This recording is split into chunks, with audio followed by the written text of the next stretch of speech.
మీ దగ్గర సంస్కరణలు తీసుకొచ్చుకోకుండా మీరు రిజర్వేషన్లు ఇతర మతాలతో పంచుకుంటూ మిగతా వాళ్ళు ఎవరు పంచుకోవద్దని మాట్లాడడం అనేది మీ అవివేకమైన మనస్తత్వానికి స్పష్టమైన నిదర్శనం. ఇకనైనా మారాలని ఈ సందర్భంగా మేము సూచిస్తున్నాం.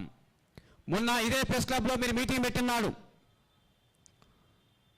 అర్చకత్వం మా పేటెంట్ హక్కు, దాన్ని చట్టబద్ధంగా గుర్తించాలి.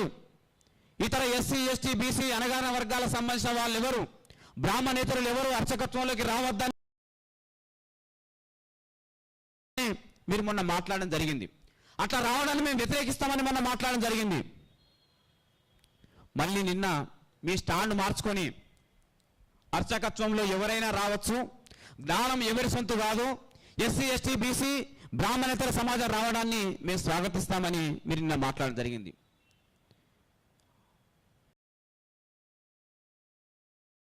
మొన్నటి మాటకు నిన్నటి మాటకు మధ్యలో తేడా ఎందుకు వచ్చింది, మీ వైఖరిలో మార్పు ఎందుకు వచ్చింది, మీరే సమాధానం చెప్పాలి. మొన్న కింది కులాలు అర్చకత్వంలో రావడాన్ని వ్యతిరేకించిన మీరు నిన్న ఎందుకు స్వాగతించిందో ఒకసారి సమాధానం చెప్పాలని డిమాండ్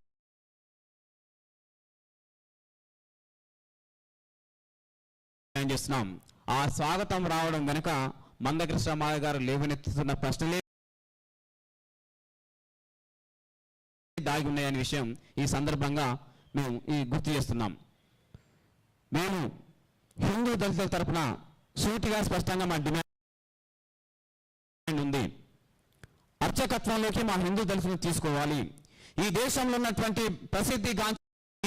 ఉన్నటువంటి ప్రసిద్ధిగాంచిన దేవాలయాలన్నిటిలో హిందూ దళితులను పూజారిగా నియమించాలని మందకృష్ణ మాధవ్ గారు డిమాండ్ చేస్తున్నారు. ఇది హిందూ దళితుల యొక్క ఆకాంక్ష.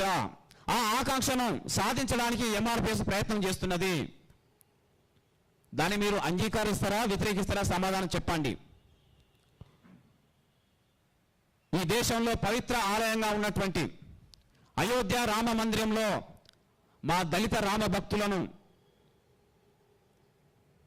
పూజారులుగా నియమించాలని మేము డిమాండ్ చేస్తున్నాం. దాన్ని మీరు అంగీకరిస్తున్నారా, వ్యతిరేకిస్తున్నారా? సమాధానం చెప్పండి. తిరుపతి వెంకటేశ్వర స్వామి దేవాలయంలో మా హిందూ దళితులను పూజారిగా నియమించాలని మేము డిమాండ్ చేస్తున్నాం. దాని మీద మీ వైఖరి ఏమిటో బయట పెట్టండి. మా శ్రీకృష్ణ పరమాత్మని యొక్క ద్వారకా మందిరంలో శ్రీకృష్ణుని ఆరాధించే మా హిందూ దళితులను పూజారిగా నియమించాలని మేము డిమాండ్ చేస్తున్నాం. దాని మీద మీ వైఖరి ఏంటో బయట పెట్టండి. హిందూ దళితుల గురించి మాట్లాడే నైతిక అర్హత మీకు లేదు. హిందూ దళితులను పూజారులుగా నియమించడాన్ని స్వాగతించలేని మీరు, సమర్థించలేని మీరు, ఆహ్వానించలేని మీరు హిందూ దళితుల గురించి మాట్లాడే నైతిక అర్హత మీకు ఏమాత్రం లేదని ఈ సందర్భంగా మేము విజ్ఞప్తి చేస్తున్నాం. మా హిందూ దళితులు, మా దళిత సమాజం అంటరాంతనాన్ని అనుభవించడానికి, అకృత్యాలకు గురి కావడానికి, అవమానాలకు గురి కావడానికి, ఊరవతల నివసించడానికి మీరు చేసిన కుట్రల కుతంత్రాలు అంతా ఇంత కావు. అవి దళిత సమాజం నేటికి మర్చిపోలేదని ఈ సందర్భంగా మేము గుర్తు చేస్తున్నాం. కాబట్టి మేము హిందూ దళితుల ఆకాంక్షలను గుర్తించి మా హిందూ దళితులను అర్చకులుగా నియమించాలని డిమాండ్ చేస్తున్నాం. వాళ్ళ ఆకాంక్ష నెరవేర్చడానికి మా ప్రయత్నం మేము చేస్తున్నాం. అట్లాగే మా దళితులు ఉన్న క్రైస్తవులకు ఎస్సీ హోదా లభించాలి, వాళ్ళకి రిజర్వేషన్లు లభించాలని వాళ్ళ కోసం కూడా మా నాయకుడు మందకృష్ణ మాధవ్ గారు ప్రయత్నం చేయడం జరుగుతున్నది. వీటి మధ్య వైషమ్యాలు పెంచాలని మీరు చేసే కుట్రలు ఏమాత్రం నిలవని ఈ సందర్భంగా మేము గుర్తు చేస్తున్నాం. మా దళిత సమాజం ఏ మతంలోకి మారినా మా మీదున్న అంటరానితనం, మా మీదున్న కులవివక్షత, మా మీద జరుగుతున్న అకృత్యాలు, మా మీద జరుగుతున్న దాడులు, దౌర్జన్యాలు ఏమాత్రం తొలగిపోతలేవనే విషయం సమాజం మొత్తం అంగీకరిస్తున్నది. దాన్ని మీరు గుర్తించాలని నేను ఈ సందర్భంగా విజ్ఞప్తి చేస్తున్నాం. హిందూ మతంలో దళితులున్నా, క్రైస్తవ మతంలో దళితులున్నా, బౌద్ధ మతంలో దళితులున్నా, జైన మతంలో దళితులున్నా వారి మీద కులవివక్షత పోతలేదు. కాబట్టి ఏ మతంలో ఉన్నా కులవివక్షత పోలేని సందర్భం ఉన్నప్పటికీ వాళ్ళని దళితులుగానే గుర్తించాలని, దళిత క్రైస్తవులకు ఎస్సీ హోదా కలిగించాలని, వాళ్ళకి ఎస్సీ రిజర్వేషన్లు అందజేయాలని ఈ సందర్భంగా ఎంఆర్పిఎస్ స్పష్టంగా డిమాండ్ చేస్తున్నది.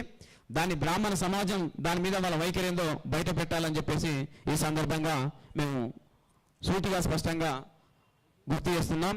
మీరు మీ మాటల వల్ల, మీ వైఖరి వల్ల సమాజంలో ఒంటరిగా మిగిలే పరిస్థితి వచ్చింది.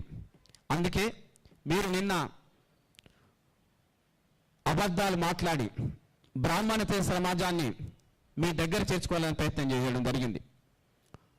నిన్న మీరు అబద్ధాలు మాట్లాడి బ్రాహ్మణేతర సమాజాన్ని మీరు దగ్గర తీసుకోవాలని ప్రయత్నం చేయడం జరిగింది. ముందుగా మీరు దళిత హిందువులు, దళిత క్రైస్తవులు అనే అంశం మీద మాట్లాడి వైషమ్యాలను చిచ్చును రాజేసే ప్రయత్నం చేయడం జరిగింది. ఎందుకంటే విభజించు పాలించు అనే దానికి మీరు స్పష్టమైన నిదర్శనంగా నిలబడతారు. మీ పాలసీ మొదటి నుండి అదే విధంగా ఉంది. నిన్న అదే కోణంలో మందకృష్ణ మాధవ్ గారు కమ్మ, రెడ్డి, వెలమ, వైశ్య, ఇతర బ్రాహ్మణేతర సమాజం మీద మందకృష్ణ మాధవ్ గారు విమర్శలు చేశాడని మాట్లాడారు. మీ దగ్గర ఏ ఆధారం లేదు. ఎందుకు? మందకృష్ణ మాధవ్గా వాళ్ళని ఎప్పుడు విమర్శించలేదు. సూటిగా స్పష్టంగా బ్రాహ్మణ సమాజం చేసిన మోసాల మీద, బ్రాహ్మణ సమాజం అనుసరించినటువంటి విధానాల మీద డైరెక్ట్గా మీ గురించి మందకృష్ణ మాధవ్ గారు మాట్లాడుతున్నారు. మీ వాదన నిజమైతే, మందకృష్ణ మాధవ్ గారు ఆధారాలతో మాట్లాడుతున్నట్టుగా మీ వాదన నిజమైతే మీరు కూడా ఆధారాలతో మాట్లాడాలని ఈ సందర్భంగా మేము స్పష్టంగా డిమాండ్ చేస్తున్నాం. మీరు నిన్న టీటీడీ వాళ్ళు అలాగే దీప నైవేద్య స్కీమ్ కింద బ్రాహ్మణేతరులను పూజారులుగా 178 మందిని నియమించారని మీరు మాట్లాడిండు. అది మీ ద్వారా వచ్చిన సామాజిక సంస్కరణ కాదు, ప్రభుత్వాల ద్వారా వస్తున్నటువంటి సామాజిక సంస్కరణ. బ్రాహ్మణ సమాజ పెద్దలు, బ్రాహ్మణ కుల పెద్దలు తీసుకొచ్చినటువంటి సామాజిక సంస్కరణ కాదు, ప్రభుత్వం తీసుకొచ్చినటువంటి సామాజిక సంస్కరణ. అది మీరేదో తీసుకొస్తున్నట్టుగా, మీరేదో ఆ సామాజిక సంస్కరణకు పునాది వేసినట్టుగా, మీరేదో ఆ సామాజిక సంస్కరణను ఆహ్వానిస్తున్నట్టుగా బిల్డప్ ఇవ్వడం అనేది సరైన చర్య కాదు. మీరు ఇప్పటికీ కింది వర్గాలు, అణగారిన కులాలు అర్చకత్వంలో రావడం మీద మీ స్పష్టమైన వైఖరి నేటి కూడా మీరు బయట పెట్టలేకపోయినట్లు. అది మీ మనస్తత్వానికి స్పష్టమైన నిదర్శనం. కాబట్టి టీటీడీ ద్వారా జరుగుతున్నటువంటి నియామకాలు కావచ్చు, లేదా దీప నైవేద్యం స్కీమ్ కింద వేద పాఠశాలలో శిక్షణ ఇచ్చి అర్చకులుగా నియమిస్తున్న విధానం మీద బ్రాహ్మణ సమాజానికి ఏమాత్రం సంబంధం లేదు. అది వాళ్ళు తీసుకొచ్చిన సామాజిక సంస్కరణ కాదు. సామాజిక సంస్కరణలకు బ్రాహ్మణ సమాజం మొదటి నుండి వ్యతిరేకంగానే ఉంటుందనే విషయం ఈ సందర్భంగా కూడా స్పష్టంగా రుజువవుతుంది. ఈ నేపథ్యంలో నిన్న మా అధినేత మందకృష్ణ మాధవ్ గారు రాముడిని విమర్శించారని ఒక భయంకరమైన అబద్ధం మాట్లాడారు. ఎంఆర్పిఎస్ ఉద్యమ చరిత్రలో లేదా ఈ మధ్య కాలంలో మందకృష్ణ మాధవ్ గారు మాట్లాడుతున్న ప్రెస్ మీట్లో ఎప్పుడు శ్రీరాముణ్ణి మందకృష్ణ మాధవ్ గారు ఏనాడు విమర్శించలేదు.